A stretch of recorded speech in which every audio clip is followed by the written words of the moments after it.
நாடும் ஏடும் நிகழ்ச்சிக்கு உங்களை அன்புடன் வரவேற்கிறோம். இன்று நாளேடுகளில் வெளிவந்திருக்கின்ற சில முக்கிய செய்திகள் குறித்து நம்ம இந்த நிகழ்ச்சியில பேச போறோம். நம்மிடையே எழுத்தாளர் மனுஷ்யபுத்திரன் அவர்களும் பேராசிரியர் புவே லெனின் அவர்களும் நம் அரங்கிற்கு வந்து இணைந்திருக்கிறார்கள். அவர்களுடைய கருத்துக்களை நாம் கேட்டு தெரிந்து கொள்வோம். உங்கள் இருவருக்கும் என்னுடைய வணக்கம். அதாவது கடந்த கால தேர்தல்களில் பாத்தீங்கன்னா அந்த 144 தடையுத்தரவு அப்படின்னு ஒரு விஷயத்தை கடைசி நேரத்தில் கொண்டு வரப்படும். அது எதற்காக கொண்டு வரப்படுகிறது, அதை ஒட்டி நடக்கிற விஷயங்கள் என்ன அப்படிங்கிறதெல்லாம் நம்ம கடந்த தேர்தல்களை நம்ம பார்த்திருக்கோம். இன்றைக்கு பாத்தீங்கன்னா அதே மாதிரியான ஒரு சூழல் வருமோ என்ற ஒரு அச்சத்தை ஏற்படுத்தி இருக்கிறது. துணை சபாநாயகர் பொள்ளாச்சி ஜெயராமன் தமிழகத்தில் அசாதாரண சூழ்நிலை நிலவுகிறது அப்படின்னு சொல்லிட்டு சொல்லியிருக்கிறாரு. ஒரு ஆளும் கட்சியினுடைய ஒரு முக்கியமான ஒரு தலைவர், ஒரு அந்த பொறுப்பில் இருப்பவர், அவரே இன்றைக்கு தமிழகத்தில் அசாதாரண சூழ்நிலை அப்படின்னு சொல்றாரு. அப்படி என்ன ஒரு அசாதாரண சூழ்நிலை தமிழகத்தில் இருக்குன்னு பாக்குறேன்.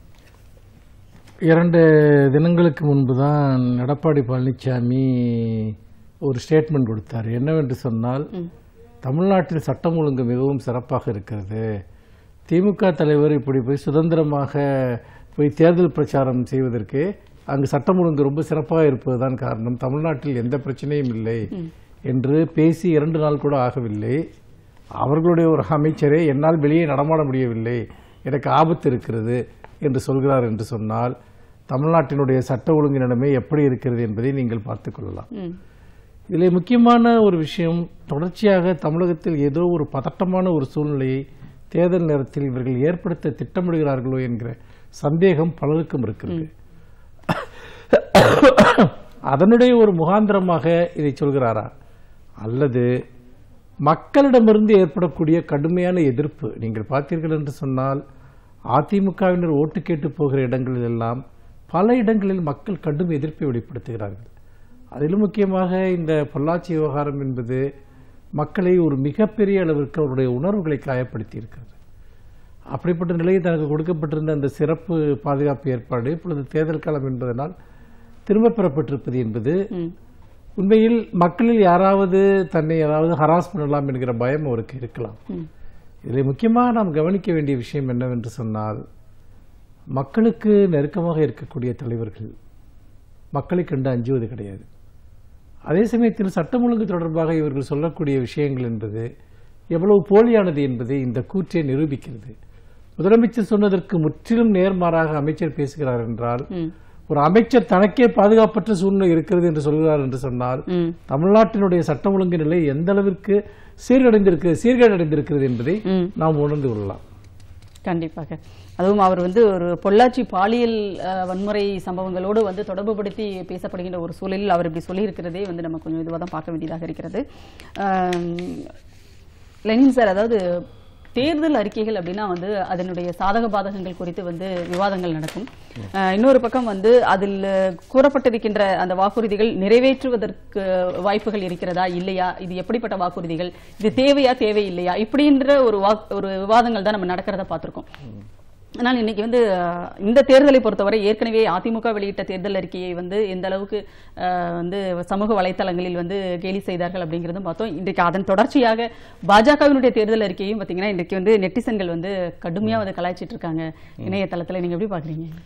இல்ல, பாஜகவுடைய தேர்தல் அறிக்கை என்பது ஒரு சமூக பதற்றத்தை உருவாக்குகிற ஒரு தேர்தல் அறிக்கையாக தான் இடம்பெற்றிருக்கு. அதுல சில அம்சங்கள் மிக குறிப்பா பாத்தீங்க அப்படின்னா, செத்துப்போன மொழியான சமஸ்கிருதத்தை நாங்க முன்ன கொண்டு வருவோம், அதை பள்ளி கல்லூரிகளில் கட்டாயம் அதை நடைமுறைப்படுத்துவோம் அப்படின்னு அறிவிச்சிருக்கிறது ஒரு அசல் கேலிக்கூத்தான ஒரு சம்பவமா தான் இன்றைக்கு எல்லாரும் பாக்குறாங்க.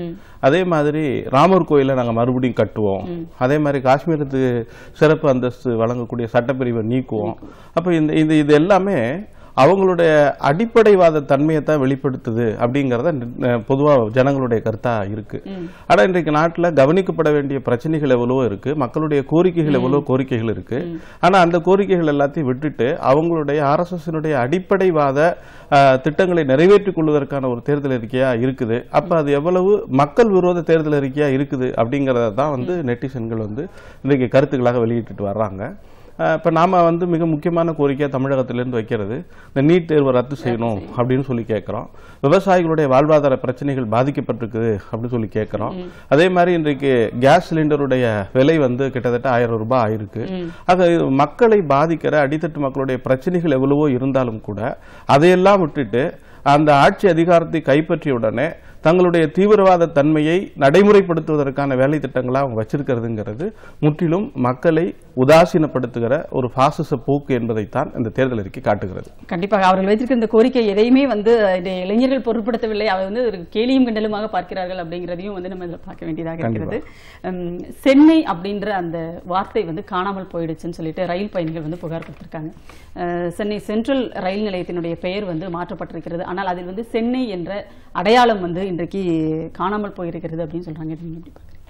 இல்லை, இவர்களுக்கு ஏதாவது ஒரு கலாச்சார அடையாளத்தின் மீது மரியாதை இருந்தால் இதை பற்றி எல்லாம் கவலைப்படுவார்கள். அவர்கள் தமிழ்நாட்டினுடைய எந்த கலாச்சார அடையாளத்தை பற்றி இந்த ஆளும் கட்சி அதிமுக என்றைக்கே கவலைப்பட்டிருக்கிறது. இன்னொரு விஷயம், இது சென்னை என்கிற ஒரு மிகப்பெரிய அடையாளத்தை அவர்கள் சென்ட்ரல் ரயில் நிலையத்திலிருந்து எடுத்தது மட்டுமல்ல, நீங்கள் பெயர் மாற்றங்கள் பொதுவாக செய்யக்கூடிய இடங்களில் கூட அதை அந்த சென்னை அந்த ஊரினுடைய பெயரை எடுக்க மாட்டார்கள். இப்பொழுது பெங்களூர் ரயில் நிலையத்தினுடைய பெயர் மாற்றப்பட்டது கூட பெங்களூர் என்கிற பெயரோடு சேர்த்துத்தான் மாற்றப்பட்டிருக்கிறது.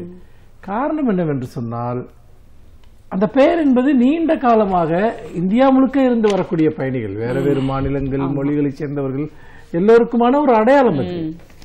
அப்படி இருக்கிற போது நீங்க திடீர்னு வந்து இன்றைக்கு ஏதோ ஒரு ஊர்ல இந்த ஸ்டேஷனோட பெயரை அறிவிக்கிற போது வேற ஒரு மாநிலத்தில் நீங்க வெறுமனே வந்துட்டு நீங்க எம்ஜிஆர் அவருடைய பெயரை மட்டும் சொன்னால் யாருக்கு அது வந்து புரியும். அப்படி பார்க்கிற போது பெயர் மாற்றங்களை செய்கிற போது சென்சிபிளாக அதை செய்ய வேண்டும், அல்லது அதனுடைய நடைமுறை பயன் அதை கணக்கில் எடுத்துக்கொண்டு செய்ய வேண்டும் என்பதுதான் அடிப்படையான ஒரு விஷயம். நிச்சயமாக சென்னை என்கிற பெயர் நீக்கப்பட்டிருப்பதை ஏற்க முடியாது. இது யாராவது ஒரு பொதுநல வழக்கு தொடுப்பதற்கு கூட இதில் வாய்ப்பு இருக்கிறது. அப்படிப்பட்ட பட்சத்தில் சென்னையோடு சேர்த்துத்தான் அந்த ரயில் நிலையத்தினுடைய பெயர் இருக்க வேண்டும்.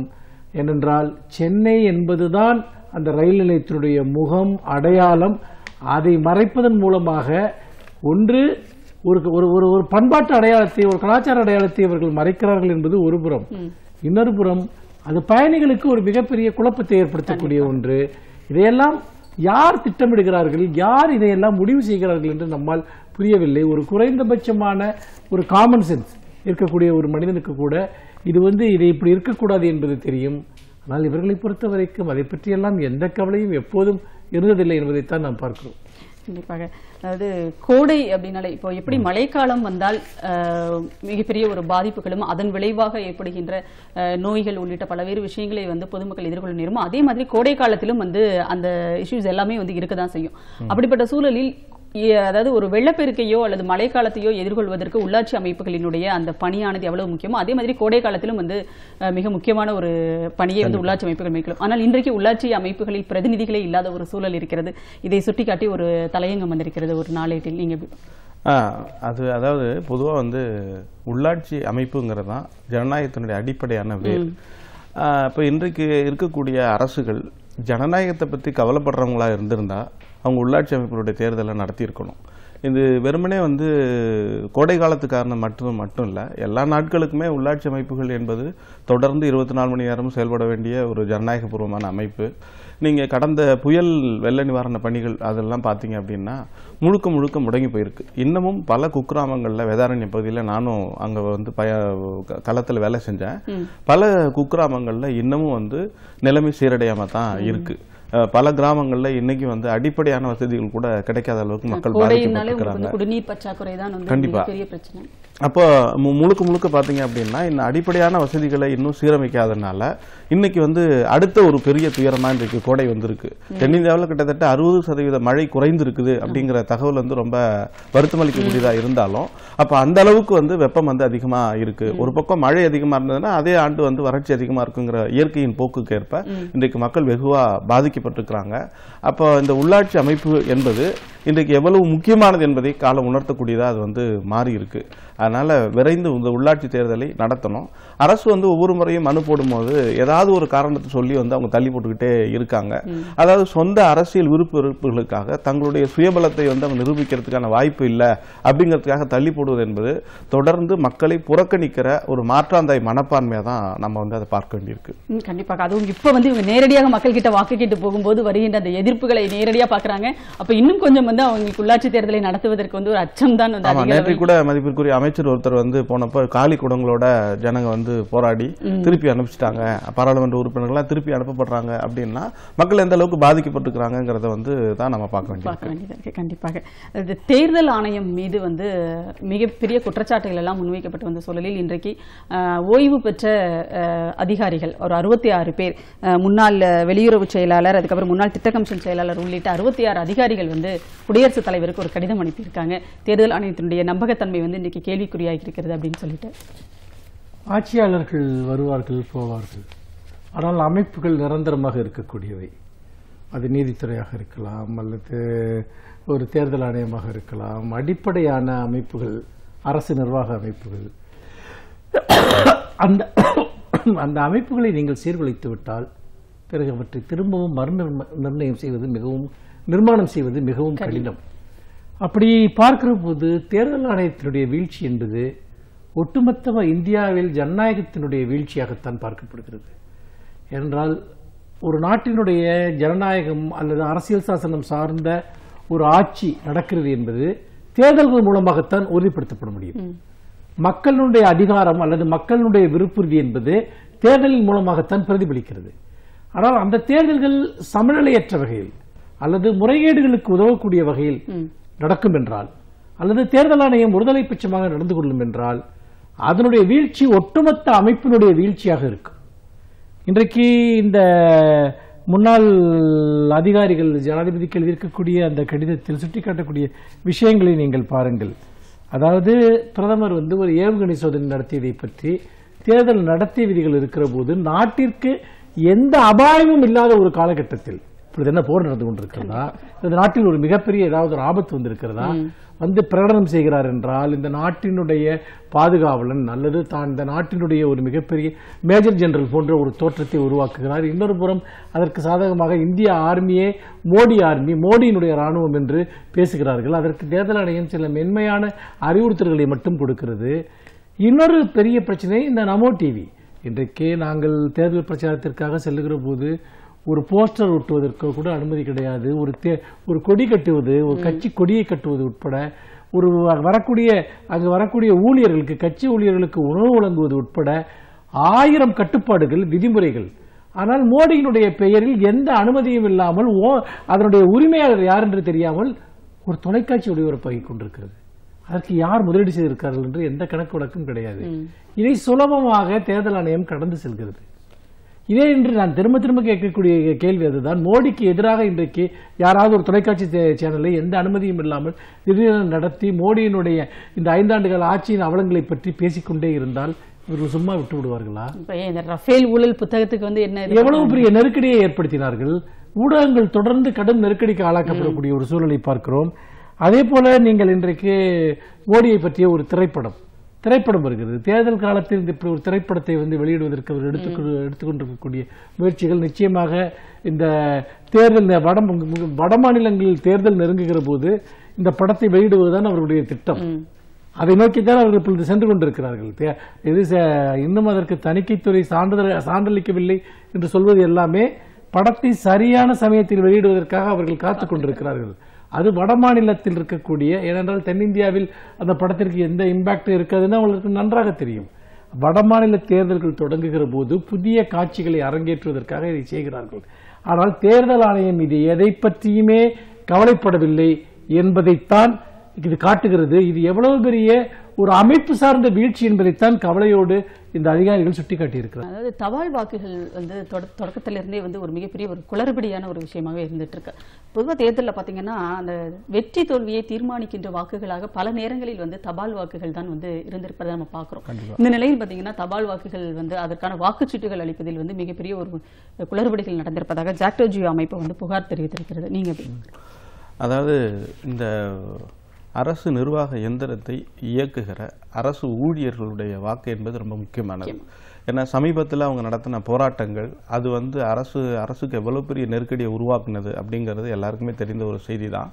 இந்த நீங்க சொன்ன மாதிரி இந்த தபால் வாக்குகள் என்பது வெற்றி தோல்வியை எந்த அளவுக்கு தீர்மானிக்குது அப்படின்னா, கடந்த சட்டமன்ற தேர்தலில் மங்களூர் தொகுதியில் போட்டியிட்ட மதிப்பிற்குரிய தலைவர் திருமாவளவனுடைய வெற்றியை வந்து தடுப்பதற்காக அந்த தபால் வாக்குகளை வந்து அவங்க எண்ணிக்கையில எடுத்துக்கல. இப்ப இன்னைக்கு வந்து 70% ஊழியர்களுக்கு இன்னமும் வந்து முறைப்படி அந்த வாக்கு சீட்டு கொடுக்கலங்கிறது அடிப்படையான அரசியல் சட்டப்பூர்வமான உரிமையை மறுக்கிற செயலா வந்து நம்ம பார்க்கிறோம். இது ஒரு பக்கம் நடக்குது. இன்னொரு பக்கம் அந்த பணியில ஈடுபடக்கூடியவர்களை அச்சுறுத்தக்கூடிய வகையில இப்ப அன்புமணி வந்து ஒரு கருத்தை சொன்னார், வாக்குச்சாவடியில நாம தான் இருப்போம். நான் சொல்றது புரியுதா? அதே தான் சொல்லிட்டு வர்றாரு. அதே மாதிரி இன்னைக்கு வந்து வன்முறையை தூண்டுகிற விதமாக பல கருத்துக்களை வந்து அவங்க வெளியிட்டு வர்றாங்கிறத பத்திரிகையில் வரக்கூடிய செய்திகள் வந்து நமக்கு சொல்லுது. அப்ப இதன் மூலமா அவங்க என்ன திட்டமிட விரும்புகிறாங்க அப்படின்னா, கிட்டத்தட்ட லட்சம் அரசு ஊழியர்களுடைய வாக்குகளை தங்கள் பக்கம் வந்து அதை திருப்பிடணும் அப்படின்னு நினைக்கிறாங்க. இப்ப வாக்கு சீட்டை இவங்க கொடுக்காம நாளைக்கு வந்து அவங்க வந்து ஆளும் தரப்புக்கு வாக்களித்ததாக ஒரு போலியான வாக்கு சீட்டு முறையை கூட அவங்க வந்து நடைமுறைப்படுத்தலாம் அல்லது கொண்டு வந்து சேர்க்கலாம்.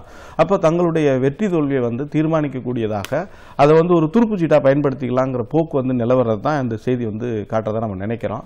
ஆக இன்னும் சொல்ல போனா சில இடங்களில் அரசு ஊழியர்களுடைய வாக்குகள் வந்து தீர்மானிக்கக்கூடிய இடமா இருக்குது அப்படிங்கிறது ரொம்ப முக்கியம். குறிப்பா அந்த பெருநகரங்கள்ல அரசு ஊழியர்களுடைய வாக்கு ரொம்ப ஒவ்வொரு வாக்கு ரொம்ப முக்கியமான விஷயம். சோ அதனால இந்த பகுதியை பொறுத்த அளவுல ஆளும் தரப்புக்கு ஒரு பெரிய அச்சமும் தோல்வியும் ஏற்பட்டிருக்கு. அதுக்கு தேர்தல் ஆணையம் ஒரு வேளை உடந்தையா இருக்குதோ அப்படிங்கிற ஒரு சந்தேகம் கூட எழுது. அதனால ஒவ்வொரு தனி மனிதனுடைய வாக்களிக்கும் உரிமையை வந்து உறுதிப்படுத்த வேண்டியது தேர்தல் ஆணையத்துடைய கடமையா நான் பார்க்கிறேன். கண்டிப்பாக அது நீங்க சுட்டிக்காட்டின மாதிரி அந்த அன்புமணி ராமதாஸ் அவர்களும் பேசின அந்த பேச்சு வன்முறையை தூண்டுகின்ற ஒரு விதத்திலான பேச்சு வந்து அந்த பூத்துல பணி செய்யற அரசு ஊழியர்களினுடைய ஒரு பாதுகாப்பையும் நம்ம இந்த நேரத்துல வந்து கவலையோடு பேச வேண்டியதாக இருக்கிறது. அதாவது மேலும் இந்த அதாவது 4 தொகுதிகளுக்கான இடைத்தேர்தலும் வந்து சேர்த்து நடத்தப்படும் அப்படின்னு சொல்லிட்டு அறிவிச்சிட்டாங்க தேர்தல் ஆணையம். மே 19ஆம் தேதி வந்து அந்த தொகுதிகளுக்கான சூலூர், அரவக்குறிச்சி, திருப்பரங்குன்றம், ஓட்டப்பிடாரம் தேர்தல்கள் நடத்தப்படும் அப்படின்னு சொல்லியிருக்காங்க. இதனுடைய திடீரென்று இதையும் வந்து இணைத்திருக்கிறார்கள் அப்படின்னு பார்க்கும்போது திமுகவினுடைய அழுத்தத்திற்கு கிடைத்த ஒரு வெற்றியாக நம்ம இதை வந்து பார்க்கலாம். மேலும் என்ன செய்திகள் நீங்க இதில் சொல்லுங்க? நிச்சயமாக இந்த தேர்தலை நடத்த வைப்பதற்கு திமுக நடத்திய சட்ட போராட்டம் தான் மிகப்பெரிய ஒரு காரணம். இதில் இன்னொரு முக்கியமாக நாம் பார்க்க வேண்டிய விஷயம் என்னவென்றால், இவர்கள் ஒப்புக்கு சொல்லிக் கொண்டிருந்த தடைகள் எல்லாமே கூட சட்டபூர்வமாக ஏற்கனவே நீங்கிவிட்டன. பல வாரங்களுக்கு முன்பே இது நீக்கப்பட்டு விட்டன. இந்த 18 தொகுதி தேர்தல்களோடு இந்த 4 சட்டப்பேரவை தொகுதிகளுக்குமான தேர்தலையும் நடத்துவதில் எந்த சிக்கலும் கிடையாது, தடையும் கிடையாது. ஆனால் இந்த 4 தொகுதி தேர்தல் மட்டும் ஏன் ஒரு மாதம் கழித்து தனியாக நடத்தப்படுகிறது என்பது நமக்கு நன்றாக தெரிகிறது. ஏனென்று கேட்டால் இந்த 22 தொகுதிகளில் ஒரே நேரத்தில் தேர்தல்கள் நடக்கிற பட்சத்தில் என்றால், இப்பொழுது நேற்று வந்த ஒரு கருத்து கணிப்பு கூட, ஜூனியருடன் இதனுடைய கருத்து கணிப்பு கூட, இந்த 18 சட்டப்பேரவை தொகுதிகளில் 17 தொகுதிகளில் திட்டவட்டமாக திமுக வெற்றி பெறும் என்கிற ஒரு செய்தியை அது சொல்கிறது. அந்த இதழ் நடத்திய பல கருத்து கணிப்புகள் கடந்த காலத்தில் உண்மை என்று நிரூபணமாகி இருக்கின்றன. அப்படி பார்க்கிற போது இந்த 22 தொகுதிகளில் நிச்சயமாக அந்த தொகுதிகளை பற்றி அறிந்தவர்களுக்கு நன்றாக தெரியும், அது திமுகவிற்கு இப்பொழுது மிகவும் சாதகமான தொகுதிகள்.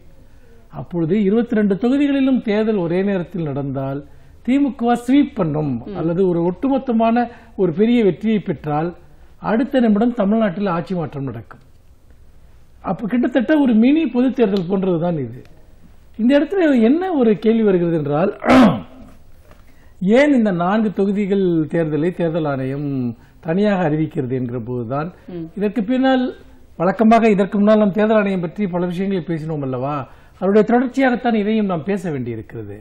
உங்களுக்கு நன்றாக தெரியும், தமிழ்நாட்டில் நடக்கக்கூடிய இடைத்தேர்தல்களில் ஒரு தொகுதியிலோ 2 தொகுதியிலோ தேர்தல் நடக்கிற போது ஆளும் கட்சியினுடைய ஒட்டுமொத்த அரசு எந்திரமும் கட்சியினுடைய எந்திரமும் முழுமையாக இந்த தொகுதிகளில் இறக்கப்படும். பணப்பட்டுவாடாவிலிருந்து தேர்தல் முறைகேடுகளிலிருந்து எல்லாமே. என்றால் நீங்கள் அரவக்குறிச்சியிலும் தஞ்சையிலும் அவர்கள் தேர்தலை நிறுத்திய சம்பவத்தின் போது திட்டவட்டமாக திமுக வெற்றி பெறும் என்று தெரிந்த தொகுதிகள் அவை. பாரம்பரியமாக தொடர்ச்சியாக திமுக வெற்றி பெற்று வந்த தொகுதிகள். அந்த தேர்தலில் முழுக்க முழுக்க அந்த தொகுதியில் திமுகவுக்கு சாதகமான ஒரு சூழ்நிலை இருந்தது. ஆனால் அந்த தொகுதியில் தேர்தல் நிறுத்தப்படுகிறது. நிறுத்தப்பட்டு அதற்கு பிறகு அதிமுக ஆட்சிக்கு வந்து நீங்கள் அங்கு இடைத்தேர்தல்களாக திரும்பவும் 2 தொகுதிகளிலும் தேர்தல் நடந்தபோது ஆளும் கட்சி தன்னுடைய ஒட்டுமொத்த ஒரு அதிகார பலத்தையும் அங்கு காட்டியது. தமிழகத்தினுடைய அமைச்சரவை அங்குதான் முகாமிட்டிருந்தது. அப்பொழுது தங்களுக்கு சாதகமான ஒரு சூழ்நிலை அங்கு உருவாக்குவது, இதைத்தான் அவர்கள் இங்கும் செய்ய விரும்புகிறார்கள்.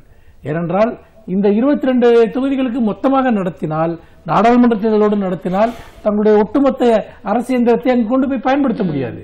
தங்களுடைய எல்லா பணிகளையும் ஒன்று போய் குவிக்க முடியாது. ஆனால் 4 தொகுதிகளுக்கு நடத்தினால் ஏதாவது செய்து வெற்றி பெற்று விடலாம் என்கிற நம்பிக்கையோடு தான் அவர்கள் களத்தில் இறங்கி இருக்கிறார்கள். ஆனால் அது ஒருபோதும் இந்த முறை நடைபெறப் போவதில்லை. ஏனென்றால் தமிழக மக்கள் ஆட்சி மாற்றத்திற்காக ஒவ்வொரு நாளும் காத்திருக்கிறார்கள். இந்த ஆட்சியை ஒரு நாளும் தாங்க முடியாது என்கிற மனநிலைக்கு தமிழக மக்கள் வந்து விட்டார்கள். கண்டிப்பாக. அதாவது எப்பவுமே அதிமுக தான் வந்து கூட்டணி கட்சிகளை ஒரு வழிநடத்துகின்ற ஒரு இடத்தில் வந்து இருப்பதை நம்ம வந்து இதற்கு முந்தைய காலங்களில் நம்ம பார்த்திருக்கிறோம். ஆனால் இன்றைக்கு பாத்தீங்கன்னா பாமகவினுடைய தலைவர்கள் வந்து அதிமுகவினுடைய வேட்பாளர்களையே வந்து பகிரங்கமாக பொது மேடைகள்ல மிரட்டுறாங்க. நீங்க ஏன் வந்து உட்கார்ந்துருக்கீங்க, நாங்க தேர்தல் முடிகிற வரைக்கும் நின்றுகிட்டே தான் இருக்கணும்னு சொல்லிட்டு அன்புமணி ராமதாஸ் வெளிப்படையாக மிரட்டுகிறார். இன்னொரு பக்கம் பாத்தீங்கன்னா எங்களுடைய கோரிக்கைகளை அவர்கள் ஏற்றுக்கொண்டார்கள் அப்படின்றத மட்டுமே சொல்றாங்க. இதுவரைக்கும் வந்து ஒரு கம்பீரமாக ஒரு மாதிரி ஒரு தன்னம்பிக்கையோடு தேர்தலை எதிர்கொண்ட அதிமுகவினர் இன்னைக்கு பாத்தீங்கன்னா ஒரு மிகப்பெரிய ஒரு கேலிக்கும் கிண்டலுக்கும் ஆளாகின்ற ஒரு சூழலை உருவாக்கி இருக்கிறார்கள். நீங்க எப்படி பாக்குறீங்க? இல்ல, இது வந்து ஒரு கேலி கூத்தான கூட்டணியா தான் மக்கள் பாக்குறாங்க. ஏன்னா நேற்று வரைக்கும் வந்து விமர்சித்தவர்கள் திடீரென்று ஒரே ஒரு நாளில் தங்களுடைய நிலைப்பாட்டை மாற்றிக்கொள்வது என்பது ஒரு நம்பகத்தன்மையற்ற சூழலை தான் உருவாக்குது. அப்ப ஜனங்க இதை எப்படி பாக்குறாங்க அப்படின்னா, இது ஒரு பொருந்தா கூட்டணியா தான் பாக்குறாங்க. ஏன்னா நீங்க இந்த கூட்டணியுடைய தன்மை எப்படி இருக்குது அப்படின்னு ஜனங்களுடைய புரிதல் எப்படி இருக்கு அப்படின்னா, ஒரு பக்கம் ஊழல், இன்னொரு பக்கம் மதவாதம், இன்னொரு பக்கம் சாதிவாதம். இப்ப இவங்க மக்கள் மத்தியில அம்பலப்பட்டு போனதுதான் உண்மை. இப்ப எதை வச்சு இவங்க ஜனங்கிட்ட பேசுவாங்க? இப்ப நேத்து போய் ஒரு கவர்னர்கிட்ட மனு கொடுக்குறீங்க, இது ஊழல் ஆட்சிங்கிறீங்க. ஒரு பக்கம் அவங்களுடைய மனித மாண்புகளுக்கு விரோதமா ஒரு முதலமைச்சர்னு கூட பார்க்காம ரொம்ப கொச்சைத்தனமான சில வார்த்தைகளை வந்து பயன்படுத்துறீங்க. அது இன்னொரு பக்கம் பாத்தீங்க அப்படின்னா, எல்லாரையும் விமர்சிச்சுட்டு தங்களுடைய சொந்த நன்மைக்காக தங்களுடைய கட்சியினுடைய செல்வாக்கு தூக்கி நிறுத்தணுங்கிறதுக்காக ஜனங்களுடைய விருப்பத்துக்கு மாறா, தொண்டர்களுடைய விருப்பத்துக்கு மாறா போய் அலையன்ஸ் வைக்கிறாங்க. அலையன்ஸ் வச்ச அடுத்த நொடிய அந்த கட்சியினுடைய மிக முக்கியமான பொறுப்புகளில் இருக்கவங்க எல்லாம் வெளியேறாங்க. அப்ப என்ன நடக்குது அப்படின்னா, இது அவங்களுக்கான ஒரு வாழ்வாசாவா போராட்டமா தான் பாக்குறாங்களே தவிர வேற ஒண்ணும் இல்லை. இன்னொன்னு வந்து, இவங்க நேற்று வரைக்கும் குற்றம் சுமத்தியவர்கள் இன்றைக்கு எதை சொல்லி சமாதானம் செய்ய முடியும்? அதனால அது எதுவுமே இல்லை. அதனால அவங்களுடைய இந்த பொருந்தா கூட்டணிங்கிறத வந்து மேடைகளில ஒரு நகைச்சுவையான காட்சிகளாக அது அரங்கேறுது அப்படிங்கறத நம்ம வந்து பாக்குறோம். கண்டிப்பாக. அதாவது அதிமுக தொண்டர்களை வந்து எந்த அளவுக்கு கஷ்டப்படுத்தினாலும் பரவாயில்லை, கூட்டணி வந்து எப்படியாவது அமைந்தால் போதும் அப்படின்ற முடிவுக்கு தான் அதிமுகவினுடைய தலைவர்கள், இந்திய தலைவர்கள் வந்திருக்கிறார்கள் அப்படின்றத நம்ம பாக்குறோம். இதுல இன்னொரு குறிப்பான ஒரு விஷயம் என்னன்னா, முதலமைச்சராக இருந்த மதிப்பிற்குரிய ஜெயலலிதா அவர்களே வந்து அம்பலப்படுத்தினாங்க, சட்டமன்றத்தில் அம்பலப்படுத்தினாங்க.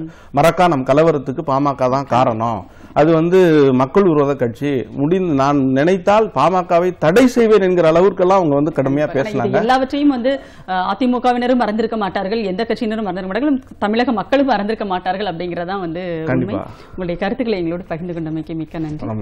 நாடும் ஏறும் நிகழ்ச்சி திறன் நிறைவடைகிறது. மீண்டும் ஒரு நிகழ்ச்சியில் சந்திப்போம். வணக்கம்.